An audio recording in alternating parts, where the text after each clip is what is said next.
The sound of the pen scratching against the paper echoed like a gunshot in the silent boardroom. Adrian didn't just sign the divorce papers, he flourished his signature, grinning as he pushed the document across the mahogany table. "Finally free," he scoffed, checking his Rolex. "Take a good look, Ilara. This is what you're worth." Nothing. He thought he was discarding a burden. He thought he was trading a boring housewife for a younger, fiery model. But Adrian made one fatal mistake. He didn't know that the woman sitting opposite him in her thrift store coat wasn't just losing a husband. She was about to inherit an empire that could buy his entire existence 10 times over. And the ink on the divorce papers was the only key that unlocked it all. The conference room on the 42nd floor of the Vanguard Legal Group in downtown Manhattan was freezing. It was a sterile, glass-walled aquarium that smelled of lemon polish and aggressive capitalism. Ilara Vance sat with her hands folded in her lap, her knuckles white. She wore a grey wool coat that had seen better days, the fabric pilling at the cuffs. Opposite her sat Adrian Vance, the man she had loved for 5 years, the man she had supported while he climbed from a junior analyst to a regional director at Crowe and Finch. Adrian looked impeccable. His navy Italian suit was tailored to within an inch of its life. His hair was gelled back, not a strand out of place. He tapped his fingers impatiently on the glass table. "Come on, Ilara," Adrian sighed, his voice dripping with condescension. "Don't drag this out. You've read the terms. You get the Honda. The apartment lease is in your name. Good luck with rent, by the way. And I keep my investments. It's fair." It wasn't fair. The investments were built on the savings Ilara had brought into the marriage, money she had told him was an inheritance from a distant aunt. In reality, she had lived frugally, letting him spend it to maintain the image of a successful businessman. "I'm not dragging it out, Adrian," Ilara said softly.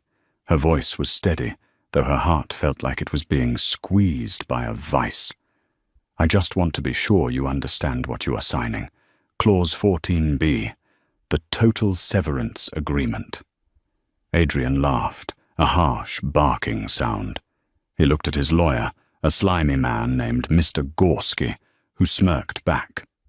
"Clause 14b, Adrian mocked, picking up the document and reading it aloud in a theatrical voice. "The parties agree to a complete and total financial severance. Neither party shall have any claim to the assets, inheritances, or future earnings of the other acquired after the moment of signature." "Yeah, I know what it says, Ilara. I had Gorski draft it." He leaned forward, his eyes cold and cruel. "I'm doing this to protect myself, Ilara. I'm on the verge of a promotion. I'm going to be making 7 figures soon. I can't have you coming back with your hand out, asking for alimony because you're too lazy to get a real job." Ilara's laziness had consisted of managing his home, cooking his meals, ironing his shirts, and emotionally supporting him through 3 nervous breakdowns when the market crashed. But she didn't argue. She simply nodded. "If you are sure, Adrian," she whispered. "I've never been more sure of anything," he sneered. "Jessica is waiting for me downstairs. We have a reservation at Le Bernardin. I'd invite you, but, well, it's out of your price range now." The mention of Jessica Thorne stung. Jessica was Adrian's assistant, 24 years old, ambitious, and lacking any moral compass. Ilara had known about the affair for 6 months. She had found the receipts for diamond earrings, the hotel bookings in the Hamptons, the texts that mocked Ilara's frumpy style.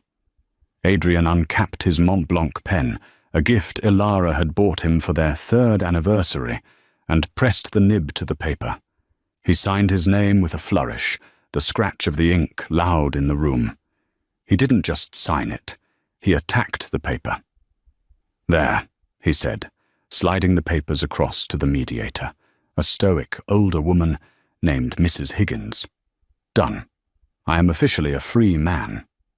Mrs. Higgins looked at the papers, checked the timestamp on the clock on the wall, and then looked at Elara. Mrs. Vance, or rather, Ms. Sterling, do you have the countersign? Elara took the pen. She didn't hesitate.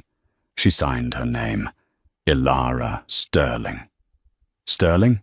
Adrian raised an eyebrow, standing up and buttoning his jacket.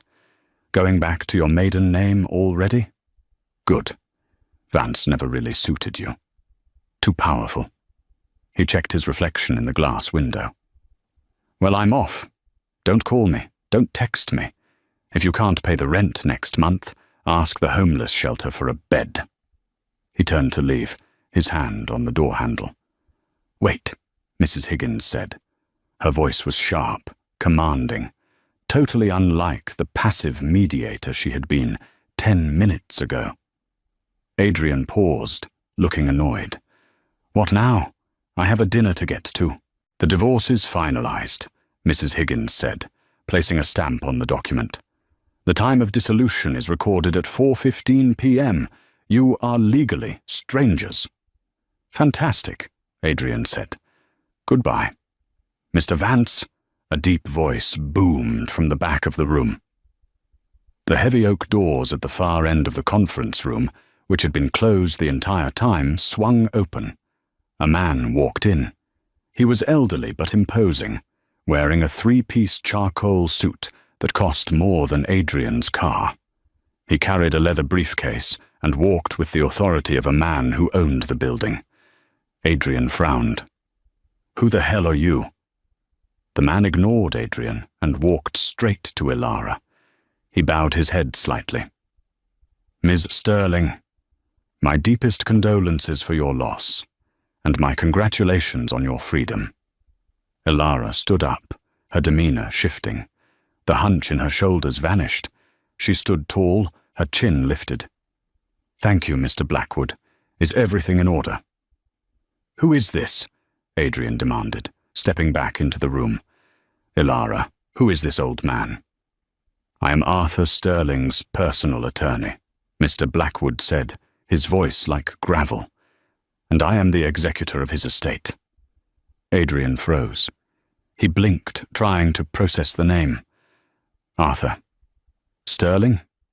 As in, Sterling Industries, the shipping magnate, the guy who owns half the Seattle waterfront? The very same, Mr. Blackwood said, calmly. He placed his briefcase on the table, right over Adrian's copy of the divorce papers. What does that have to do with her? Adrian pointed a shaking finger at Elara. Elara turned to look at her ex-husband. Her eyes were dry, and for the first time in years, they were cold. Arthur Sterling was my father, Adrian. The silence that followed was deafening. It was as if all the oxygen had been sucked out of the room. Adrian's mouth opened, but no sound came out. He looked at Elara, really looked at her, searching for the lie. But he saw the resemblance, the same steel-grey eyes, the same sharp jawline he had seen on the cover of Forbes magazine. You're lying, Adrian stammered. Your father was... You said he was a mechanic in Ohio. He liked cars, Elara said simply, and he wanted me to find a man who loved me for me, not for my billions. So I lived simply. I found you, and I thought I had found love. Billions? Adrian's voice squeaked. Mr. Blackwood opened the briefcase. The late Mr. Sterling passed away 3 days ago. Per his last will and testament, the reading was to be delayed until one specific condition was met. Mr. Blackwood picked up the divorce decree Adrian had just signed. Condition 4A, Blackwood read, the inheritance shall only be transferred to my daughter, Elara Sterling, upon the legal dissolution of her marriage to Mr. Adrian Vance. My father did not trust you, Adrian. He investigated you. He knew about the affair before I did. But he couldn't force me to leave you. He had to wait until I was ready. Adrian's face went pale. He looked at the document he had just signed, the document where he waived all rights to her assets. "Wait," Adrian said, panic rising in his chest. "Wait a minute. We're still married, technically. The paperwork hasn't been filed with the state." "It was filed electronically the moment you signed," Mrs. Higgins said, tapping her laptop. "I am a deputized court clerk. You are divorced. And because of the waiver you insisted on, Clause 14B, you have no claim to the Sterling estate." "How much?" Adrian whispered, his greed overriding his shock. "How much is it?" Mr. Blackwood adjusted his glasses. "After taxes, approximately $4.2 billion, plus the real estate portfolio in London, Tokyo, and New York, and of course, the controlling stake in Sterling Industries." Adrian felt his knees give way. He grabbed the back of a chair to steady himself. $4.2 billion, and he had just traded it for a used Honda and a dinner at Le Bernardin. "Ilara," Adrian choked out, a fake, desperate smile plastering itself onto his face. He took a step toward her. "Baby, listen. This paper means nothing. We can fix this. I didn't mean what I said. I was stressed. The job, the pressure." Ilara watched him approach, her expression unreadable. She picked up her cheap purse. "You have a dinner reservation, Adrian," she said coolly. "Don't keep Jessica waiting. I hear she hates it when people are late." "Screw Jessica," Adrian yelled, reaching for Ilara's arm. "She means nothing to me. You're my wife." Before he could touch her, 2 large security guards materialized at the door. Mr. Blackwood stepped in between them. "Mr. Vance," Blackwood said, "you are trespassing on private property." "This is a law firm," Adrian shouted. "Yes," Blackwood smiled thinly. "A law firm owned by a subsidiary of Sterling Industries. We own the building. Get out." The elevator ride down to the lobby was a blur for Adrian. He felt like he was falling, not just 42 floors, but out of reality itself. When the doors pinged open, the bustling noise of the lobby hit him. He stumbled out, his mind racing. "This can't be real. This is a nightmare." He pulled out his phone. 3 missed calls from Jessica. He stared at her name on the screen. Jessica, the woman he had blown up his marriage for. A woman who liked expensive bags and bottle service. What was she compared to an empire? He dialed his own lawyer, Gorski. "Gorski, you idiot!" Adrian screamed into the phone, ignoring the stares of people in the lobby. "You let me sign that! You let me sign away billions!" "Adrian, calm down," Gorski's voice came through, sounding confused. "What are you talking about? You got the investments. You won." "I got nothing. She's Arthur Sterling's daughter. She's worth $4 billion, you incompetent hack." There was a long silence on the other end. "Sterling, are you sure?" "Of course I'm sure. I need to annul the divorce. Now, find a loophole. Claim I was under duress. Claim I was drunk. Anything." "Adrian, you signed a waiver with a notary present. You drafted the terms yourself. If she really is a Sterling, she has the best lawyers on earth. You're cooked." Adrian smashed his phone against the marble wall. The screen shattered, much like his future. Meanwhile, 42 floors up, Ilara walked to the floor-to-ceiling window. She looked out over the city of New York. It looked different now. It didn't look like a place she had to survive in. It looked like a chessboard she now owned. "Are you okay, Ms. Sterling?" Mr. Blackwood asked gently. "I'm fine, Charles," she said, using the old family lawyer's first name. "Actually, I feel light." "Your father left a letter for you," Charles Blackwood said, pulling a cream-colored envelope from his jacket. "He wrote it the day he went into the hospital." Ilara took the envelope. Her hands trembled slightly as she opened it. The handwriting was shaky, but strong. "My dearest Ilara, if you are reading this, The leech is gone. I know you loved him, and I know it hurts. But a man who loves you doesn't make you feel small so he can feel big. You are a Sterling. You come from a line of builders and fighters. Take the world, Ilara. It's yours. But watch your back. The wolves will come when they smell the money. Be the lion. Love, Dad. A single tear rolled down her cheek. She wiped it away quickly. What is the next step, Charles? The board meeting is scheduled for Monday morning, Charles said. The shareholders are restless. Since your father's passing, the stock has dipped. They expect a leader, but they don't know about you. To the world, Arthur Sterling died childless. Then let's introduce them, Ilara said. But first, I need new clothes, and I need to go to the Hamptons. The Hamptons estate is being prepared. Charles nodded. May I ask why? Because, Ilara turned, her eyes flashing with a dangerous intelligence. Adrian and Jessica are going to the summer gala this weekend. Adrian spent $5,000 on a ticket just to network. I think it's time the hostess made an appearance.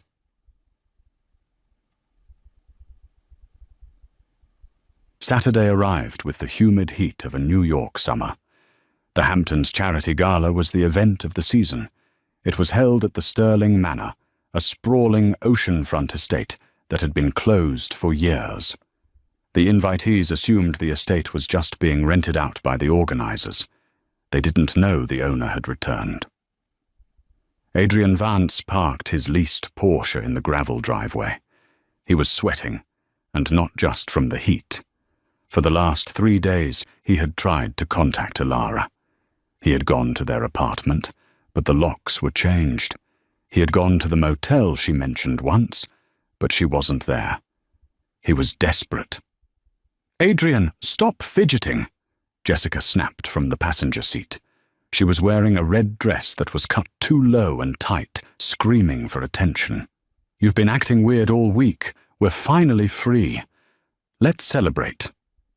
She didn't know yet. Adrian hadn't told her. He was terrified that if Jessica knew he had fumbled $4 billion, she would leave him faster than he had left Ilara.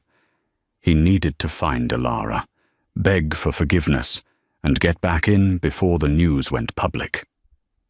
Yeah, celebrate, Adrian muttered. Let's just find the VIP section. They walked toward the massive white tent set up on the lawn. The champagne was flowing, and the elite of New York were mingling.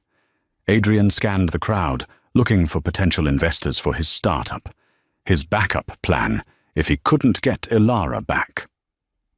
Suddenly, the music stopped. A hush fell over the crowd. A man on the stage tapped the microphone. It was Charles Blackwood. Ladies and gentlemen, Charles announced, thank you for joining us tonight. As you know, we are gathered here to honor the memory of Arthur Sterling. But tonight is also a celebration of the future.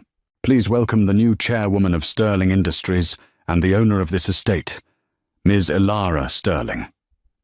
The spotlight swung to the top of the grand marble staircase of the manor. Adrian's jaw dropped. Jessica gasped. Ilara stood there. She was no longer the woman in the grey wool coat. She was wearing a custom emerald green gown that hugged her figure, adorned with diamonds that glittered under the lights. Her hair was swept up in an elegant chignon. She looked regal. She looked untouchable. She descended the stairs slowly, every eye on her. That's your wife, Jessica whispered, her eyes widening in horror. Adrian, that's Ilara. I know, Adrian croaked. Why did they call her Sterling? Jessica turned to him, her nails digging into his arm. Adrian, what is going on?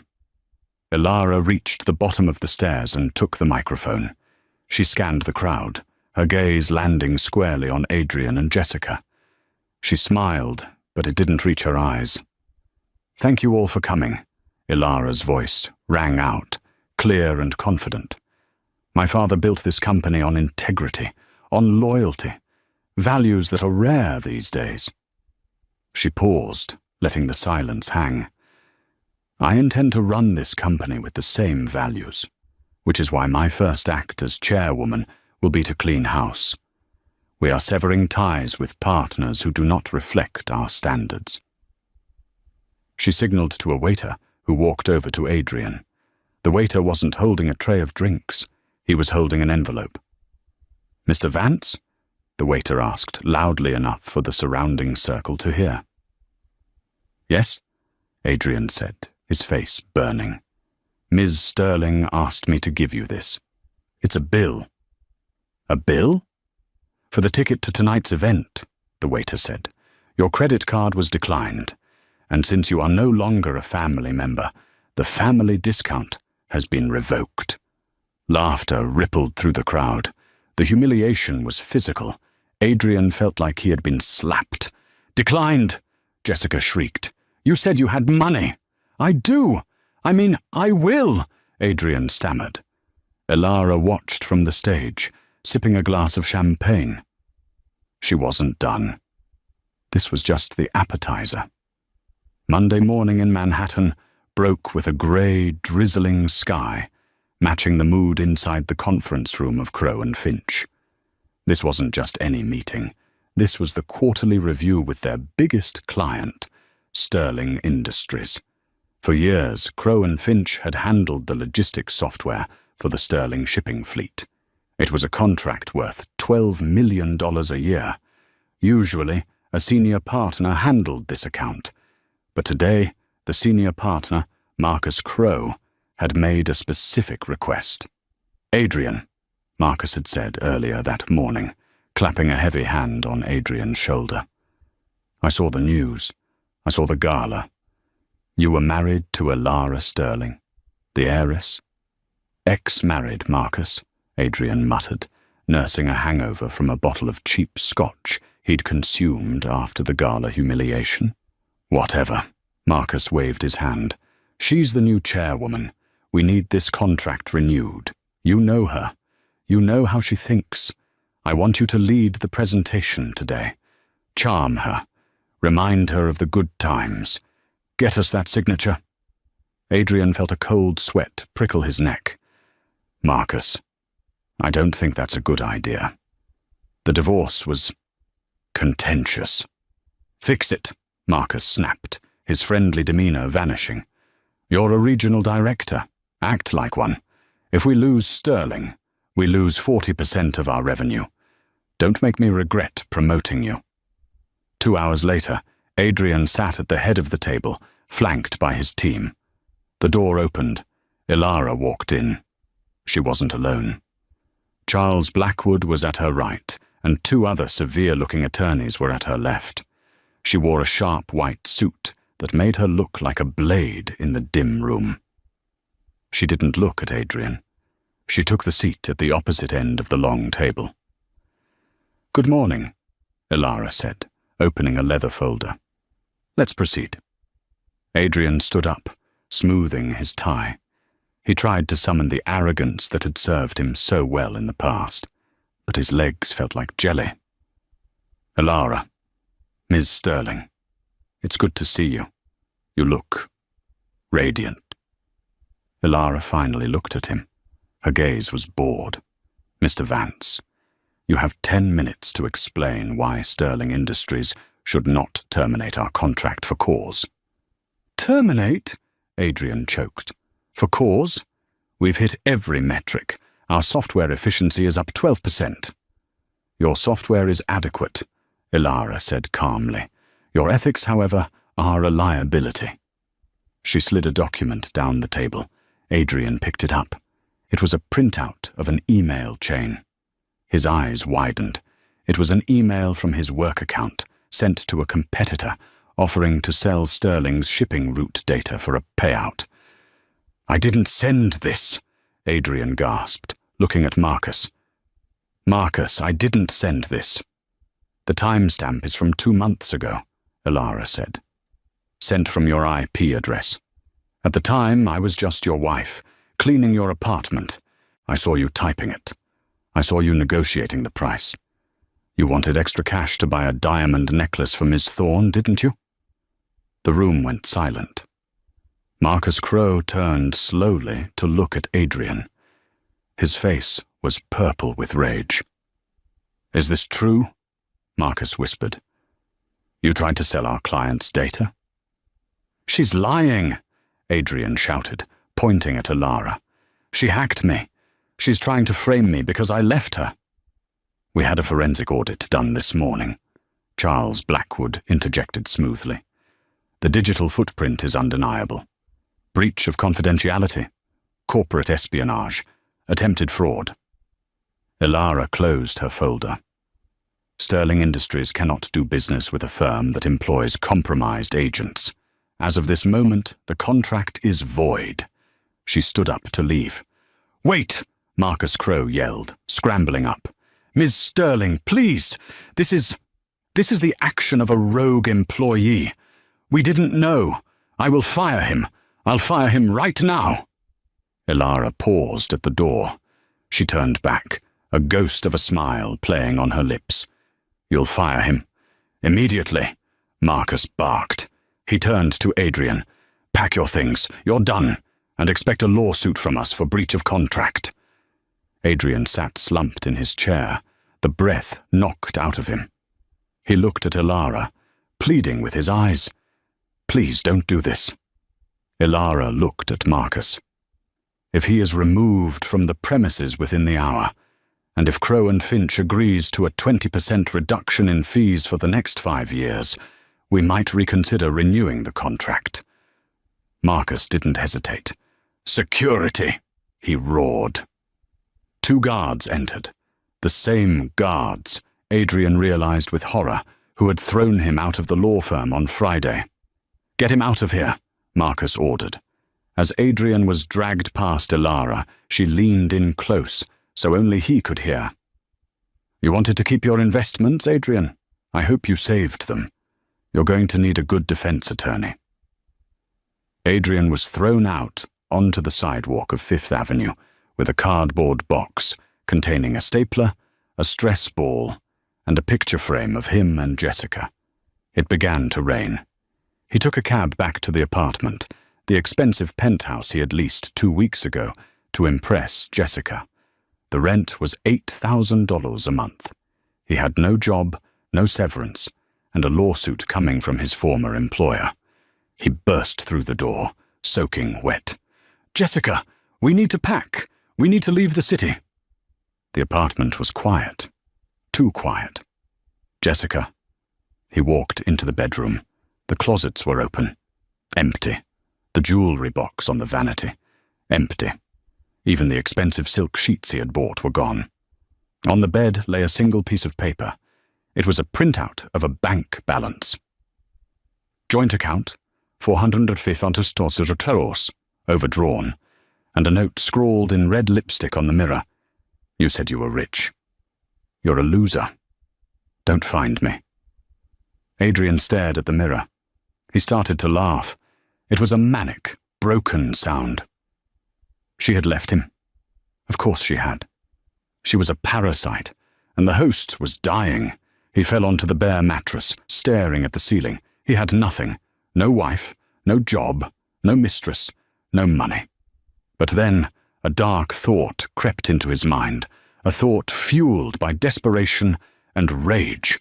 Clause 14b. He sat up. He scrambled for his phone. The screen cracked, but still working. He dialed a number he had saved years ago, a college buddy who had barely passed the bar exam and now ran a shady practice in Queens. "Saul, it's Adrian. I need to sue someone." "Who?" Saul asked, sounding bored. "Alara Sterling." Saul whistled. "The billionaire? You want to sue God, Adrian? Good luck." "I have leverage," Adrian lied, his voice trembling. "I have proof. She defrauded me. She hid her identity to get me to sign a disadvantageous divorce settlement. That's fraud, Saul. It voids the agreement. If I win, I get half. Half of 4 billion. If you can prove she intentionally deceived you to cause financial harm—" "Maybe," Saul said, his interest piqued by the potential contingency fee. "But we need evidence, and we need to go nuclear. We need to destroy her reputation before we even step into court." "I can do that," Adrian said, his eyes narrowing. "I know things about her. Personal things. Secrets she doesn't want the board of Sterling Industries to know." "Like what?" "Like the fact that her father didn't die of natural causes," Adrian improvised. "It was a lie, a total fabrication, but he didn't care. And that Ilara hastened his exit to get the chair." "Whoa," Saul said. "That's murder accusations, Adrian. You better be sure." "I'm sure," Adrian hissed. "Start the paperwork. I'm going to the press." The headline on the New York Chronicle the next morning was screaming in bold black letters. "Heiress or murderess. Ex-husband claims Sterling CEO hastened father's death for billions." Ilara stared at the tablet in her hands. Her coffee had gone cold. They were in the library of the Sterling estate. Charles Blackwood was pacing the room, his face pale. "This is slander, Ilara," Charles said tightly. "We can sue him for defamation. We can bury him." "It's already out, Charles," Ilara said softly. "Look at the stock price." She swiped the screen.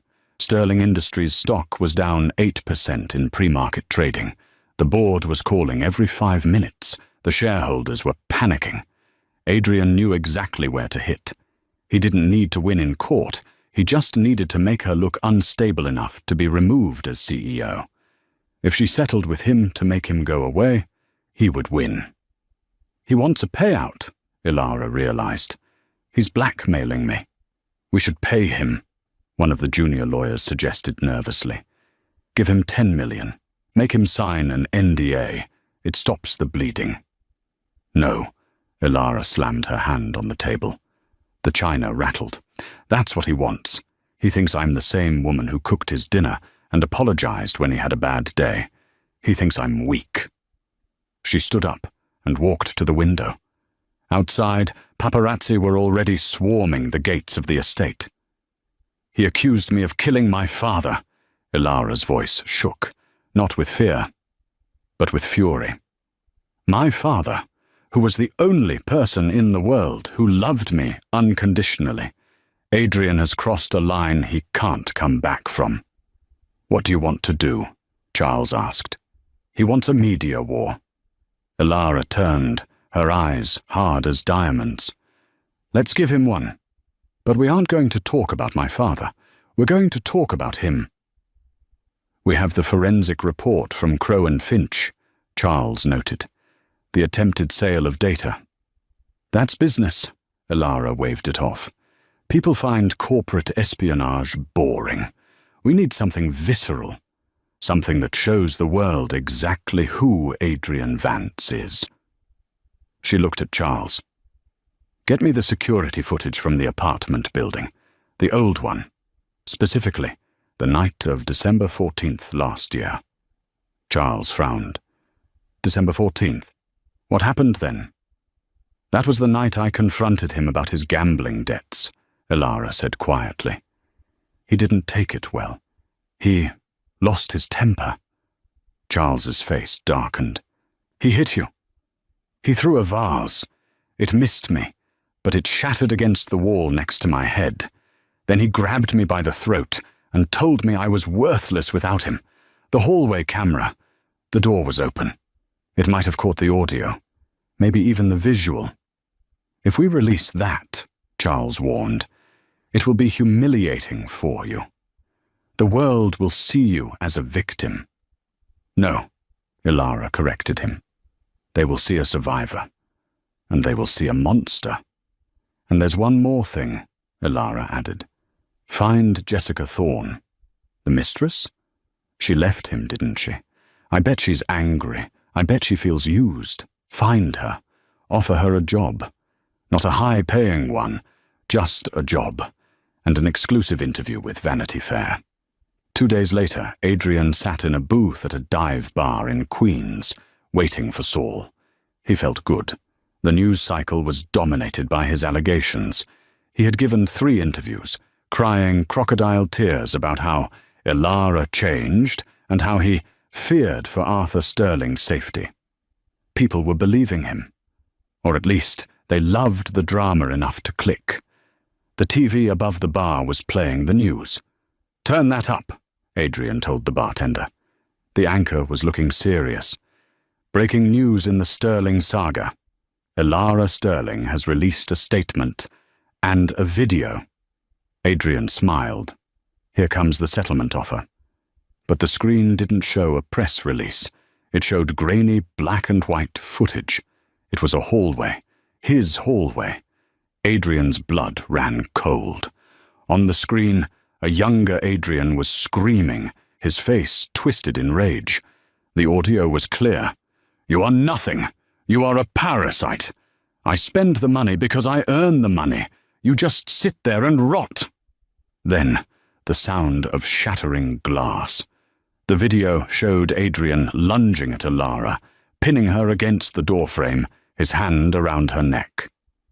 The bar went silent. The patrons turned to look at Adrian. Then, the scene cut to an interview.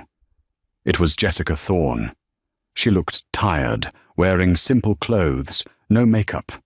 "He told me she was crazy," Jessica said to the camera, wiping a tear. "He told me she was abusive. But it was him. He used her money to buy me things. He stole from her savings. And when he found out he couldn't get her inheritance, he tried to sell his company's secrets. He's a con artist, a dangerous one." Adrian stood up, his chair scraping loudly against the floor. That's taken out of context. That's fake." The bartender, a burly man with tattoos on his neck, reached over the counter and grabbed the remote. He turned the TV off, then looked at Adrian. "Get out," the bartender growled. "I haven't finished my drink." "Get out." Adrian stumbled onto the street. His phone started buzzing. It was Saul. "It's over, Adrian," Saul said. "I'm dropping you. You didn't tell me there was video of domestic assault. I can't touch this. You're radioactive." "Saul, wait. We can spin this." "Spin it? You're on video choking a billionaire heiress. The DA just called me. They're opening a criminal investigation for assault and battery, and Crow and Finch just filed their lawsuit. You're going to prison, kid." Adrian dropped the phone. He stood in the middle of the sidewalk, the city bustling around him. He looked up at the giant digital billboard in Times Square. It was a live stream of the Sterling Industries stock ticker. It was climbing, green arrows pointing up, and next to it, a picture of Ilara Sterling, looking fierce and composed. The headline read, "Sterling Strong. Chairwoman exposes abuser. Stock surges." She hadn't just defeated him. She had monetized his destruction. 6 months later, the Manhattan Criminal Courthouse felt less like a hall of justice and more like a Roman Colosseum. The air inside courtroom 3B was thick with the smell of damp wool, stale coffee, and the electrifying buzz of anticipation. Ilara sat in the front row of the gallery, flanked by Charles Blackwood and a private security detail. She wore a navy suit, armored in tailoring. She wasn't there to gloat. She was there to bear witness. She needed to see the final door close on the darkest chapter of her life. At the defense table sat Adrian Vance. The transformation was startling. The Italian suits were gone, replaced by an ill-fitting county-issued orange jumpsuit that washed out his already pale complexion. His perfectly gelled hair was limp and greasy. He had lost weight.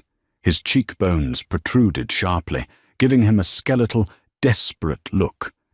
He kept glancing back at the gallery, his eyes darting wildly until they found Ilara. When he saw her, he offered a weak, trembling smile. It was a reflex, a muscle memory from a time when a smile could get him out of trouble. Ilara didn't blink. She looked through him, as if he were a smudge on a window pane. The trial had been a spectacle. The prosecution, led by a carnivorous district attorney named Patricia Kim, had dismantled Adrian's life, brick by brick. They started with the financial fraud. The forensic accountants from Crowe and Finch took the stand, walking the jury through the complex web of Adrian's attempts to sell sterling data. They showed the emails, the burner phone records, the desperate late-night searches for non-extradition countries. It painted a picture not of a savvy businessman making a mistake, but of a drowning rat clawing at anything to stay afloat. Then came Jessica Thorne. Jessica took the stand, looking nothing like the bottle service girl in the red dress. She wore a modest grey cardigan and spoke in a hushed voice. She refused to look at Adrian. "He told me he loved me," Jessica told the jury, tearing up. But it was never about love. It was about what I represented. I was the shiny new toy he thought he deserved. And when the money didn't come through, when he realized Ilara was the one with the power, I became garbage to him. He left me in that apartment with nothing but debt. She looked at Ilara, then back to the jury. He used everyone. He's empty inside. Adrian's public defender, an overworked man named Mr. Henderson, tried to paint Jessica as a bitter ex-mistress looking for 15 minutes of fame. But the damage was done. But the cornerstone of the prosecution's case was the video. When D.A. Kim announced she was playing Exhibit C, the hallway security footage, a hush fell over the courtroom, so profound you could hear the hum of the fluorescent lights. The large screens mounted on the walls flickered to life. The grainy black and white footage played. There was Adrian, his face contorted into a mask of pure, unadulterated rage. The audio echoed through the high-ceilinged room, his cruel words, the sickening crash of the vase, and then the physical assault. The sight of him pinning Ilara against the wall, his hand at her throat, was visceral. In the gallery, Ilara forced herself to watch. Her heart hammered against her ribs, a phantom echo of the fear she had felt that night. Beside her, Charles Blackwood gently placed a hand on her arm. Adrian, however, couldn't watch. He stared down at the laminate table, his hands shaking uncontrollably. The jury watched, their faces hardening into stone. There was no spinning this. There was no context. It was raw violence born of entitlement. The prosecution rested. It should have been over. But Adrian, driven by a narcissist's belief that he could charm his way out of anything, insisted on taking the stand against his lawyer's frantic advice. It was a disaster of epic proportions. Under direct examination, Adrian tried to cry. It was a performance. "I was under immense pressure," he sobbed, dabbing at dry eyes. "The market was crashing. I was working 80-hour weeks to provide for Ilara. I just snapped. It was one time. I'm not a monster. I still love my wife." D.A. Kim stood up for cross-examination. She didn't pace. She didn't shout. She just leaned against the podium and looked at Adrian like he was a particularly interesting bacteria under a microscope. "Mr. Vance," she began, "you say you love your wife. Yet 3 hours before you assaulted her in that hallway, credit card records show you purchased a $1,200 bracelet from Tiffany's. Was that for Ilara?" Adrian froze. I don't recall. Let me refresh your memory. The receipt was emailed to Jessica Thorne. Did you love Jessica too?" "It's complicated," Adrian stammered. "It seems quite simple, Mr. Vance. You love money, and you hate anyone who gets in the way of you having it." She grilled him for 2 hours. She caught him in lie after lie. By the end, his fake tears had dried up, replaced by the same spitting anger the jury had seen in the video. "You're twisting everything," Adrian shouted at the DA, slamming his fist on the witness stand. "None of you understand. I deserve that money. I put up with her for 5 years. I earned it." The silence that followed his outburst sealed his fate. He had just admitted, in open court, that he viewed his marriage as a transaction and his abuse as justified frustration over payment. The jury deliberated for less than an hour. When the foreman read the verdict, Ilara felt a strange sense of anticlimax. Guilty on count 1, aggravated assault. Guilty on count 2, wire fraud.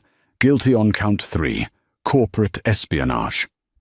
The judge, a no-nonsense woman named Judge Albright, looked over her spectacles at Adrian.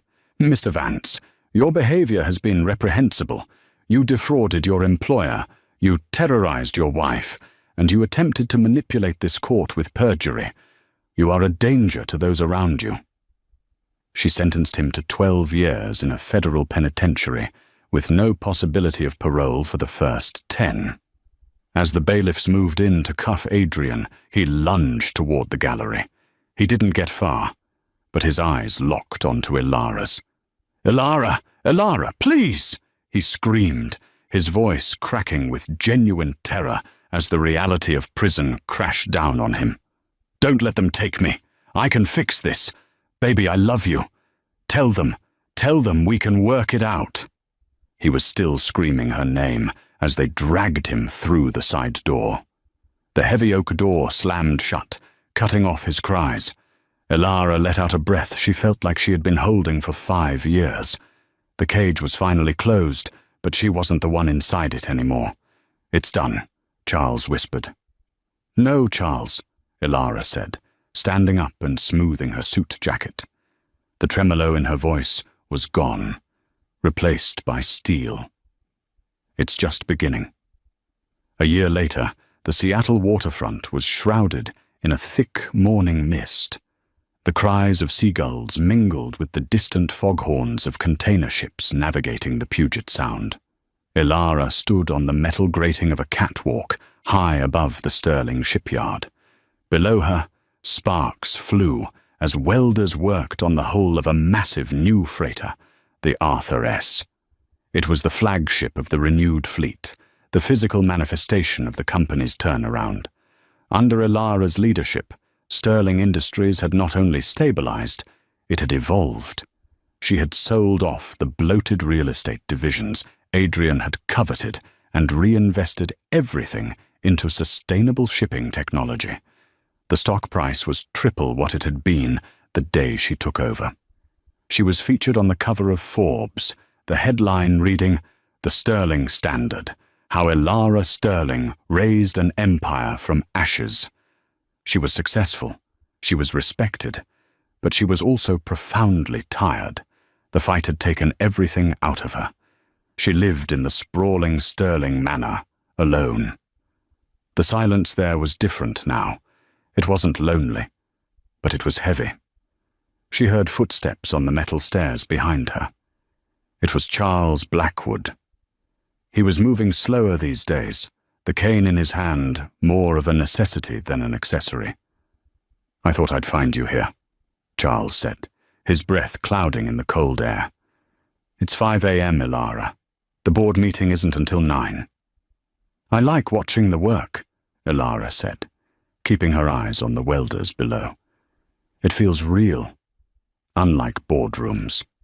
Charles moved beside her. "The quarterly numbers are in. We exceeded projections again. You've done it, Ilara. You saved his legacy." "Did I?" Ilara asked quietly. She turned to look at the old lawyer. "Sometimes I feel like I just became what Adrian wanted me to be. Cold, ruthless. I fired 3,000 people in the restructuring, Charles. My father never fired anyone if he could help it." "Your father lived in a different time," Charles said gently, "and he didn't have to fight the battles you did." He reached into his coat pocket and pulled out a small, tarnished brass key. He held it out to her. "What is this?" Ilara asked, taking the cold metal. "Your father's safety deposit box at the old bank downtown. the one that closed 10 years ago. I had the contents moved to my office, safe, per his instructions. He told me to give this to you only after the dust had truly settled, after Adrian was gone and the company was safe. What's in it? I don't know. I never looked. Arthur was very private about certain things. An hour later, Elara sat alone in Charles's office, a heavy, velvet-lined box on her lap. The brass key fit the lock perfectly. She opened it. Inside, there were no stock certificates, no deeds to hidden properties. There was only a stack of old photographs and a microcassette recorder. She picked up the photos. They were Polaroids, her and her father on a fishing boat when she was 10, both covered in grease, laughing. Her father sitting on the floor of their modest Ohio living room, helping her build a science fair volcano. The last one was of her on her wedding day. Arthur was smiling, but his eyes in the photo were sad. With trembling hands, she picked up the recorder and pressed play. The tape hissed for a moment, and then Arthur Sterling's voice filled the room. It sounded weak, breathless, recorded near the end. Ely, my little star. Elara choked back a sob. No one had called her that since she was a child. If you're listening to this, then the hard part is over. Charles told me about the clause in the will. He thinks it's cruel. He thinks I'm forcing you to suffer with that man longer than you have to. A coughing fit interrupted the recording. Elara gripped the device tighter. I know about the bruises, Ely. I saw the makeup you used to cover them last Thanksgiving. I hired an investigator. I know everything he did to you. Elara's tears fell freely now. He had known, and he hadn't stopped it. A wave of betrayal washed over her. I wanted to kill him, Arthur's voice growled, suddenly strong again. I wanted to hire men to break his legs and throw him in the Hudson. But Charles stopped me. He said if I interfered, you would never truly be free. You would just be trading one controlling man for another. Even if I was doing it out of love, I would still be taking away your agency. The voice softened. You spent your whole life trying to please me, Ely. Then you spent 5 years trying to please him. You forgot who you were. The will, the condition that you had to divorce him to get the money. It wasn't to punish you. It was to force you to choose yourself. For once in your life, I needed you to value your own freedom more than anyone else's comfort. There was a long pause on the tape. I didn't build this company for the money, Elara. I built it so my daughter wouldn't have to depend on anyone. I built you a lighthouse, but you have to be the one to climb the stairs and turn on the light. I love you, more than all the ships in the sea. Be brave, my star. The tape clicked off. Elara sat in the silence for a long time. The morning sun crested the horizon, flooding the office with golden light. She finally understood. Her father hadn't abandoned her to Adrian's cruelty. He had trusted her strength enough to know she would eventually break her own chains. The inheritance wasn't the gift.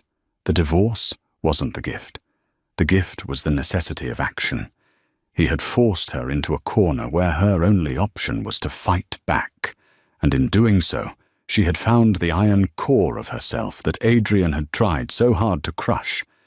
She wasn't cold. She wasn't ruthless. She was just awake. Elara wiped her face, stood up, and walked to the window looking out over the city. She wasn't just Arthur Sterling's daughter, the heiress. And she certainly wasn't Mrs. Adrian Vance, the victim. She took a deep breath of the cool morning air. She was Elara Sterling, and for the first time in her entire life, she was free. Elara's journey from the discarded wife in the thrift store coat to the titan of industry was brutal, but necessary. Adrian Vance signed those divorce papers, thinking he was throwing away trash, never realizing he was lighting the fuse of his own destruction. He rots in a cell, a testament to greed and arrogance, while Ilara stands atop an empire built on the very strength he tried to beat out of her. It's a stark reminder that the most dangerous person in the room isn't the one shouting. It's the one who has quietly endured, waiting for the moment to strike back.